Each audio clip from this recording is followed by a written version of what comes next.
नमस्कार दोस्तों, आप सबों का स्वागत है। बिहार बोर्ड मैट्रिक परीक्षा के लिए विज्ञान का अति महत्वपूर्ण ऑब्जेक्टिव प्रश्न। आप इस वीडियो को अंत तक जरूर देखें क्योंकि इसमें जो भी प्रश्न है वीवीआई है और आपको ऑब्जेक्टिव बनाने वक्त परीक्षाओं में काफ़ी मदद मिलेगा। तो आइए पहला प्रश्न को समझिए और उत्तर को याद रखिए।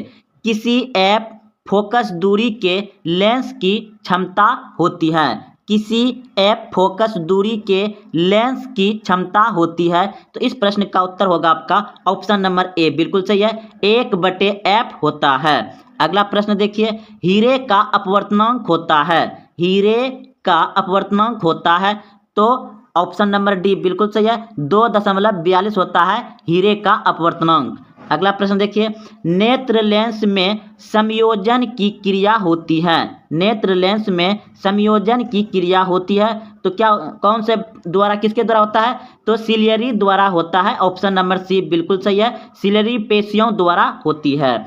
अगला प्रश्न देखिए, प्रकाश के किस रंग के लिए तरंगदैर्घ्य अधिकतम होता है? प्रकाश के किस रंग के लिए तरंगदैर्घ्य अधिकतम होता है? तो इस प्रश्न का उत्तर हो जाएगा आपका लाल प्रकाश।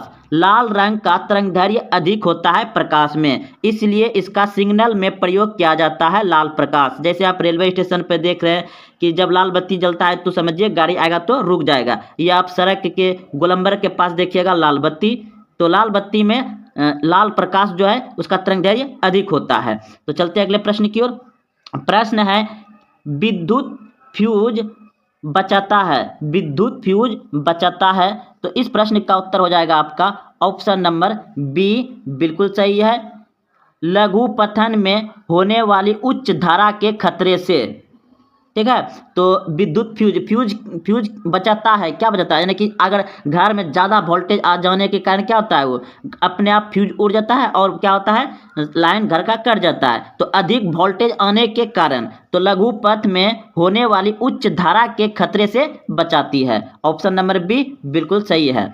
अगला प्रश्न देखिए, प्रवृत्ति धारा की आवृत्ति कितनी होती है? प्रवृत्ति धारा की आवृत्ति कितनी होती है? तो इस प्रश्न का उत्तर होगा आपका ऑप्शन नंबर सी, बिल्कुल सही है।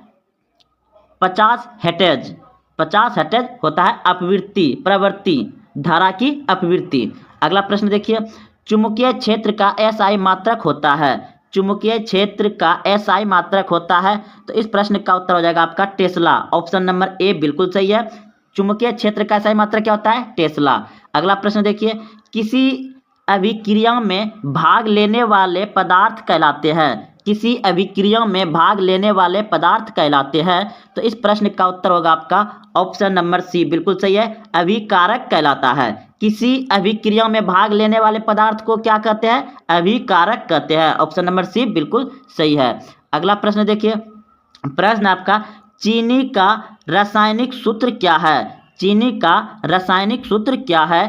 तो चीनी का सूत्र होता है C12H22O11। ऑप्शन नंबर सी बिल्कुल सही है। C12H22O11, ऑप्शन नंबर सी चीनी का सूत्र होता है।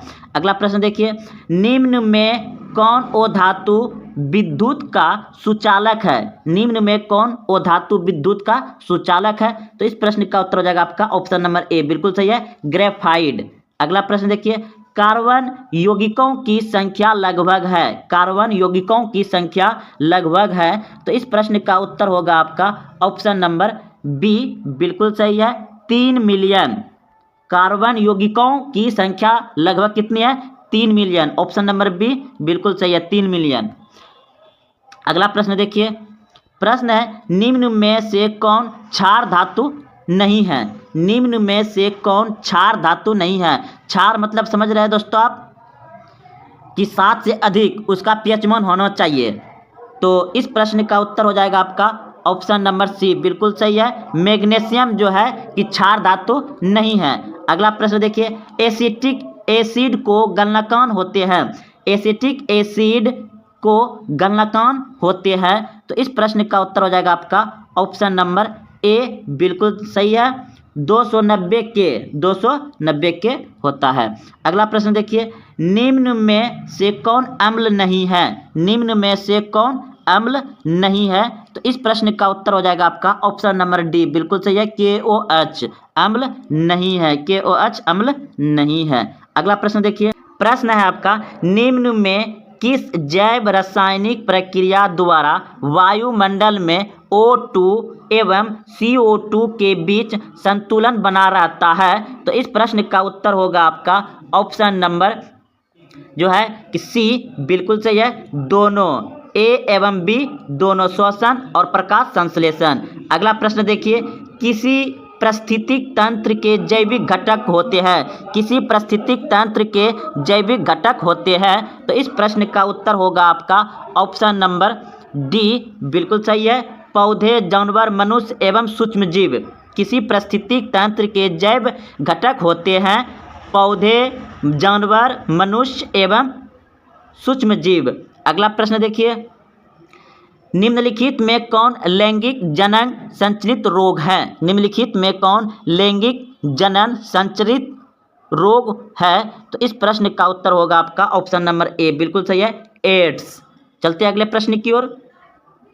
प्रश्न है, दो समांतर समतल दर्पणों के बीच रखी वस्तु के मूलतः कितने प्रतिबिंब बन सकते हैं? यानी प्रश्न कर रहा है कि दो समतल दर्पण है, उसके बीच में अगर कोई वस्तु रखेंगे तो कितना दर्पण बनेगा? तो ऑप्शन नंबर डी बिल्कुल सही है, अनंत, बहुत दर्पण बनेगा। जैसे आप सैलून में जाते होंगे तो दो समतल दर्पण के बीच में देखते होंगे कितना सिर आपका दिखाई देता है, बहुत सारा दिखाई देता है, अनंत हो जाएगा। तो चलते हैं अगले प्रश्न की ओर। प्रश्न है आपका, यदि किसी अवतल दर्पण के ध्रुव से फोकस दूरी 25 सेमी है तो फोकस दूरी से वक्रता केंद्र की दूरी क्या होगी? प्रश्न है, यदि किसी अवतल दर्पण के ध्रुव से फोकस दूरी 25 सेंटीमीटर है तो फोकस से वक्रता केंद्र की दूरी क्या होगी? तो इस प्रश्न का उत्तर होगा आपका 25 सेमी, 25 सेमी ही होगा। अगला प्रश्न देखिए, प्रश्न है, हीरे का अपवर्तनांक 2.4 है, हीरों में प्रकाश की चाल क्या होगी? हीरे का अपवर्तनांक 2.4 है तो हीरे में प्रकाश की चाल क्या होगी? तो इस प्रश्न का उत्तर होगा आपका ऑप्शन नंबर डी, बिल्कुल सही है, 1.2 गुना 10⁸ मीटर प्रति सेकेंड, 1.2 गुना 10⁸ मीटर प्रति सेकेंड होगा। अगला प्रश्न देखिए, लेंस की क्षमता का SI मात्रक है, लेंस की क्षमता का SI मात्रक है। तो इस प्रश्न का उत्तर हो जाएगा आपका ऑप्शन नंबर सी, बिल्कुल सही है, m⁻m⁻1 होगा। अगला प्रश्न देखिए, प्रश्न है, चंद्रमा पर खड़े अंतरिक्ष यात्री को आकाश प्रतीत होता है, चंद्रमा पर खड़े अंतरिक्ष यात्री को आकाश प्रतीत होता है। तो इस प्रश्न का उत्तर होगा आपका ऑप्शन नंबर डी, बिल्कुल सही है, काला, काला होगा। और चंद्रमा को जीवाश्म उपग्रह भी कहा जाता है। तो चलते हैं अगले प्रश्न की ओर। प्रश्न है आपका, विद्युत धारा की प्रबलता को नापने के लिए किसका उपयोग किया जाता है? विद्युत धारा की प्रबलता को नापने के लिए किसका उपयोग किया जाता है? तो इस प्रश्न का उत्तर होगा आपका ऑप्शन नंबर ए, बिल्कुल सही है, ए मीटर का प्रयोग किया जाता है। किसका किया जाता है? ए मीटर का प्रयोग किया जाता है विद्युत धारा की प्रबलता को नापने के लिए, ए मीटर का प्रयोग किया जाता है। अगला प्रश्न है, प्रश्न है आपका, विद्युत चुम्बक बनाने में प्रायः किस पदार्थ के क्षार का उपयोग किया जाता है? विद्युत चुम्बक बनाने में प्रायः किस पदार्थ के क्षार का उपयोग किया जाता है? तो इस प्रश्न का उत्तर होगा आपका ऑप्शन नंबर ए, बिल्कुल सही है, नर्म लोहे का प्रयोग किया जाता है विद्युत चुम्बक बनाने के लिए, नर्म लोहे का प्रयोग किया जाता है। अगला प्रश्न देखिए, कौन सा अधातु विद्युत का सुचालक है? कौन सा अधातु विद्युत का सुचालक है? तो इस प्रश्न का उत्तर होगा आपका ऑप्शन नंबर बी, बिल्कुल सही है, ग्रेफाइट। अगला प्रश्न देखिए, आवर्त सारणी में किसी वर्ग में ऊपर से नीचे जाने पर तत्व का धात्विक गुण क्या होता है? अपवर्त सारणी में किसी वर्ग में ऊपर से नीचे जाने पर तत्व का धात्विक गुण क्या होता है? तो क्या होगा? बाहर जाता है, ऑप्शन नंबर सी बिल्कुल सही है, बाहर जाता है।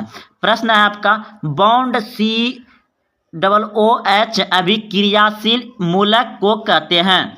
तो इस प्रश्न का उत्तर होगा आपका ऑप्शन नंबर सी बिल्कुल सही है। अम्ल कहते हैं, क्या कहते हैं? बॉन्ड COOH अभिक्रियाशील मूलक को क्या कहते हैं? अम्ल कहते हैं। चलते अगले प्रश्न की ओर। प्रश्न है आपका हीलियम। हीलियम कैसा तत्व है? हीलियम कैसा तत्व है? तो इस प्रश्न का उत्तर हो जाएगा आपका अक्रिय गैस है या अक्रिय है। हीलियम कैसा तत्व है? अक्रिय है। अगला प्रश्न देखिए। प्रश्न आवर्त सारणी में कितने वर्ग है? आवर्त सारणी में कितने वर्ग है? तो 18 होगा। ऑप्शन नंबर डी बिल्कुल सही है, 18। अगले प्रश्न की ओर। प्रश्न है जल का pH मान कितना होता है? जल का pH मान कितना होता है? तो इस प्रश्न का उत्तर हो जाएगा आपका ऑप्शन नंबर बी बिल्कुल सही है, क्योंकि जल उदासीन होता है और उदासीन जो होता है उसका pH मान 7 के बराबर होता है या 7 होता है। और रक्त का pH मान कितना होता है? 7.4। और अम्लीय क्या होता है? अम्लीय जो होता है वह अम्लीय आपका होता है 7 से कम। क्षारीय क्या होता है? 7 से अधिक। जो आपका रक्त क्या है? क्षारीय है, जो कि 7 से अधिक 7.4 होता है। और उदासीन क्या होता है? 7 होता है। और अम्लीय क्या होता है? 7 से कम होता है। तो इस प्रश्न का उत्तर हो गया आपका 7। अगला प्रश्न देखिए। प्रश्न है आपका अगला, किस पदार्थ से ऑक्सीजन का निष्कासन कहलाता है? किसी पदार्थ से ऑक्सीजन का निष्कासन कहलाता है? तो ऑप्शन नंबर बी बिल्कुल सही है, अवकरण कहलाता है, अवकरण। अगला प्रश्न देखिए। वन पारिस्थितिक तंत्र में हिरण होते हैं। वन पारिस्थितिक तंत्र में हिरण होते हैं। तो इस प्रश्न का उत्तर हो जाएगा आपका ऑप्शन नंबर बी बिल्कुल सही है, प्राथमिक उपभोक्ता होता है। हिरण क्या होता है? प्राथमिक उपभोक्ता होता है। अगला प्रश्न देखिए। हमारे शरीर में विभिन्न जैविक कार्य का नियंत्रण होता है। हमारे शरीर में विभिन्न जैविक कार्यों का नियंत्रण होता है। तो इस प्रश्न का उत्तर होगा आपका ऑप्शन नंबर सी बिल्कुल सही है, तंत्रिका एवं रसायनों दोनों के द्वारा। तंत्रिका एवं रसायनों दोनों के द्वारा होता है। ऑप्शन नंबर सी सही है। अगले प्रश्न की ओर। निम्नलिखित में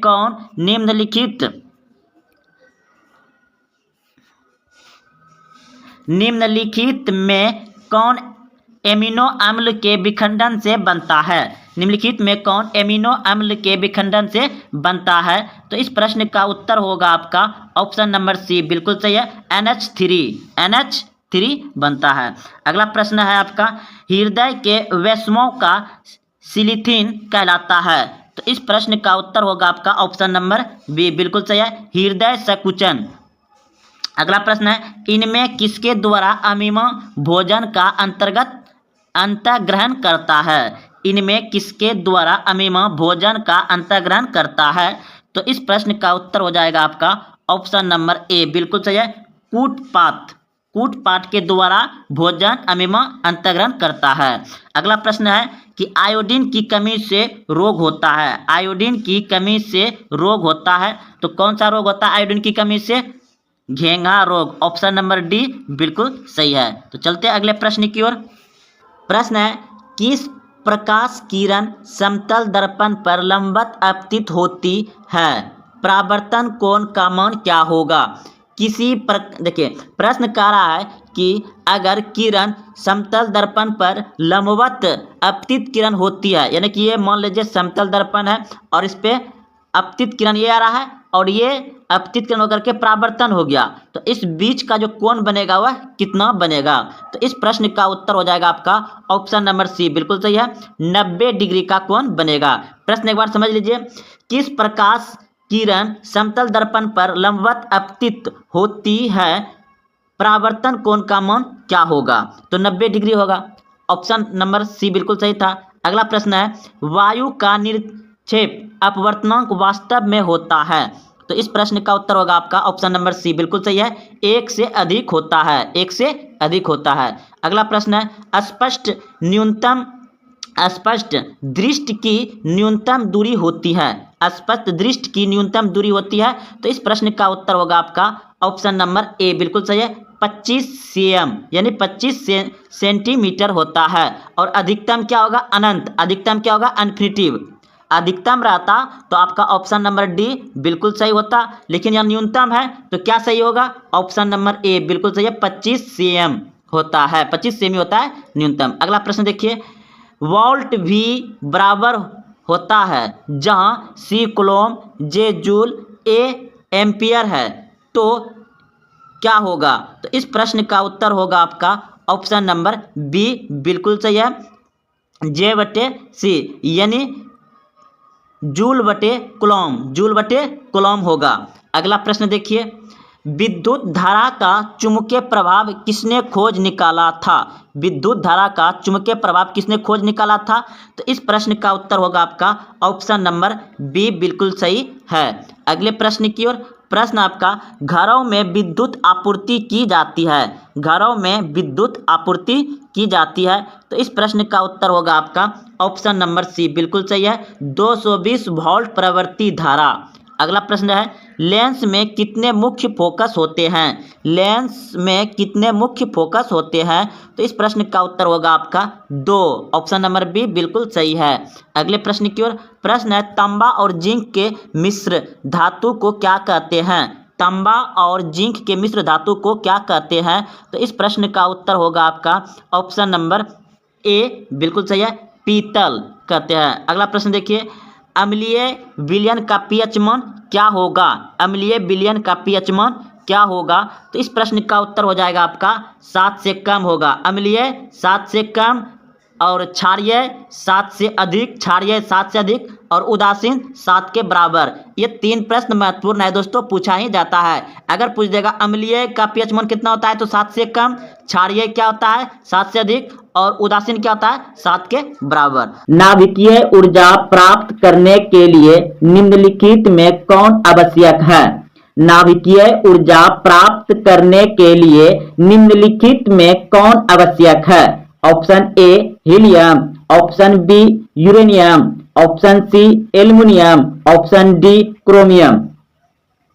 तो ऑप्शन नंबर बी बिल्कुल सही है, यूरेनियम। नाभिकीय ऊर्जा प्राप्त करने के लिए यूरेनियम का आवश्यक होता है, ऑप्शन नंबर बी सही है। 2 नंबर प्रश्न है, गर्म जल प्राप्त करने के लिए हम सौर ऊर्जा तापक का उपयोग किस दिन नहीं कर सकते हैं? गर्म जल प्राप्त करने के लिए हम सौर ऊर्जा तापक का उपयोग किस दिन नहीं कर सकते हैं? तो ऑप्शन नंबर बी बिल्कुल सही है, बादलों वाले दिन, क्योंकि सौर ऊर्जा हमें प्राप्त होता है सूर्य के प्रकाश से। जितना सूर्य का प्रकाश अधिक आएगा उतना हमें सौर ऊर्जा मिलेगा, लेकिन जब बादल वाले दिन रहेंगे तो उस दिन हमें सूर्य यानी धूप नहीं मिलेगा, तो सौर ऊर्जा भी नहीं मिलेगा। इसलिए बादलों वाले दिन हम सौर ऊर्जा का प्राप्त नहीं कर सकते हैं। अगला प्रश्न देखिए, निम्नलिखित में से कौन जैव मात्र ऊर्जा स्रोत का उदाहरण नहीं है? जैव मात्र ऊर्जा स्रोत का उदाहरण नहीं है, तो नाभिकीय ऊर्जा, नाभिकीय ऊर्जा जो है ये जैव मात्र ऊर्जा स्रोत नहीं है, ऑप्शन नंबर सी सही है। बाकी लकड़ी आपका जैविक ऊर्जा है, गोबर गैस, कोयला, नाभिकीय ऊर्जा नहीं है। अगला प्रश्न देखिए,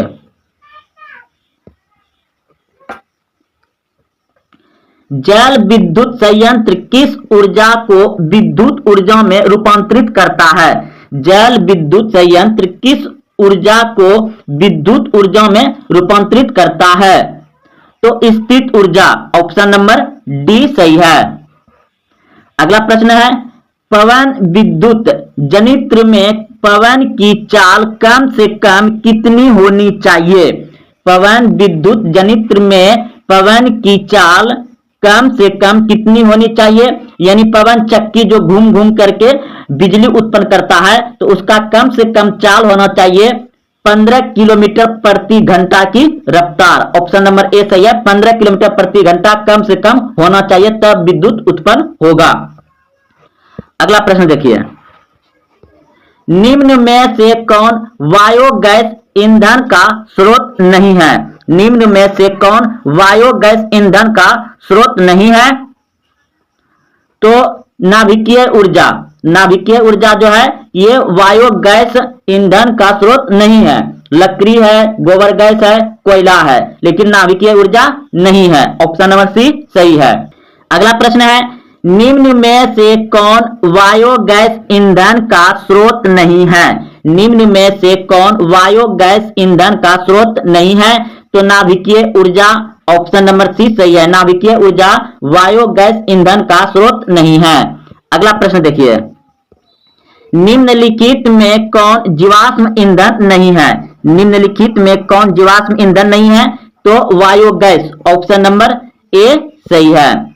प्रश्न 8 नंबर, जीवाश्म ईंधन का उदाहरण है। जीवाश्म ईंधन का उदाहरण है कोयला, ऑप्शन नंबर ए सही है। गोबर गैस एक प्रकार की है। गोबर गैस एक प्रकार की है बायोगैस, ऑप्शन नंबर बी सही है। बायोगैस, बायोगैस का उत्पादन होता है। बायोगैस का उत्पादन होता है गोबर से, ऑप्शन नंबर ए सही है। गोबर से बायोगैस का उत्पादन होता है। अगला प्रश्न है, नवीकरणीय ऊर्जा का स्रोत है। नवीकरणीय ऊर्जा का स्रोत है, तो नवीकरणीय ऊर्जा स्रोत है सौर ऊर्जा, ऑप्शन नंबर बी सही है। सौर ऊर्जा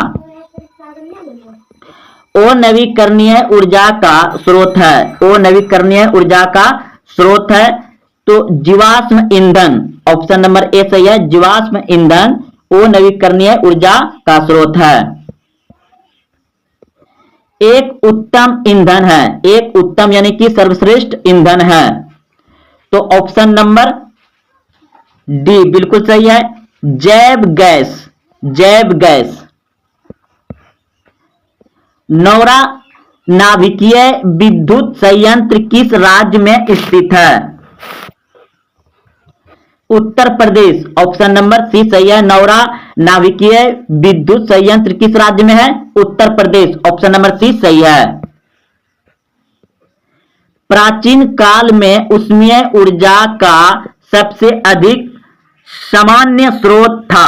प्राचीन काल में ऊष्मीय ऊर्जा का सबसे अधिक सामान्य स्रोत था लकड़ी, ऑप्शन नंबर बी सही है। लकड़ी। जीवाश्मीय ईंधन ऊर्जा के है। जीवाश्मी ईंधन ऊर्जा के है तो अनवीकरणीय स्रोत, ऑप्शन नंबर बी सही है। सरदार सरोवर बांध किस नदी पर बना है? सरदार सरोवर बांध किस नदी पर बना है? तो ऑप्शन नंबर सी सही है। नर्मदा नदी पर। सरदार सरोवर बांध किस नदी पर बना है? नर्मदा नदी पर, ऑप्शन नंबर सी सही है। टिहरी बांध किस नदी पर बना है? टिहरी बांध किस नदी पर बना है? गंगा नदी पर, ऑप्शन नंबर ए सही है। टिहरी बांध किस नदी पर बना है? गंगा नदी पर। जैव गैस एक उत्तम ईंधन है क्योंकि इसमें मीथेन गैस पाई जाती है।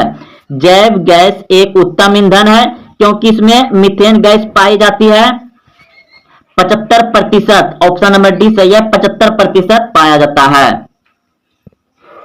विटामिन ए की कमी से क्या होता है? विटामिन ए की कमी से होता है रतौंधी। विटामिन बी की कमी से क्या होता है? बेरी रोग। विटामिन सी की कमी से क्या होता है? स्कार्बी रोग। विटामिन डी की कमी से क्या होता है? रिकेटिक्स रोग। कैल्शियम की कमी से होता है अस्थि और दांत का क्षय। आयोडीन की कमी से होता है घेंगा रोग। आयोडीन की कमी से घेंगा रोग। लोहा की कमी से अल्प रक्तता होता है।